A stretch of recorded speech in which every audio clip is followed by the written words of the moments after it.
Ang star player ng Gilas Pilipinas na si Justin Brownlee ay nagpositibo sa ipinagbabawal na carboxy-THC, isang gamot na nauugnay sa paggamit ng cannabis. The sample was collected by the ITA at the Asian Games Hangzhou 2022, during an in-competition anti-doping control performed on October 7, 2023, ayon sa International Testing Agency. The athlete has been informed of the case. He has the right to request the analysis of the B samples, dagdag pa nito.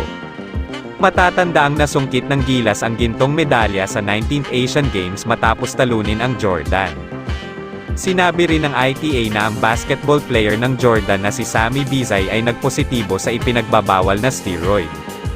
Samantala, ito rin ang unang pagkakataon na naabot ng Pilipinas ang gold medal match mula nang manalo ng silver medal noong 1990, at ang unang semifinal appearance ng bansa mula nang matapos ang ika-4 na pwesto noong 2002 edition sa Busan, South Korea, bago tinalo ng Gilas ang Jordan sa gold medal match. Pinangunahan ni Brownlee ang Philippine National Basketball Team laban sa powerhouse China sa kanilang semifinal game, 77-76.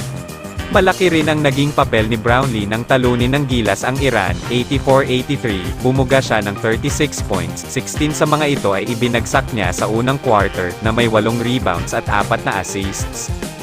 Ang Gilas Pilipinas ay dumanas ng fourth quarter collapse, ngunit sa huli ay nagwagi nang makatakas ito sa Iran, 84-83, para makabalik sa semifinals ng Asian Games sa unang pagkakataon mula noong 2002 noong Martes sa Hangzhou, China. Nilagdaan ni Pangulong Ferdinand Bongbong Marcos Jr. ang batas na nagbibigay ng pagkamamamayang Pilipino kay Brownlee noong January 2023, nanumpa ng katapatan si Brownlee sa bansa noong January 16, bago pumasok sa Gilas Pilipinas. Naglaro siya bilang import sa Philippine Basketball Association para sa crowd favorite na Barangay Ginebra Gin Kings, kung saan napanalunan niya ang ilang mga kampyonato.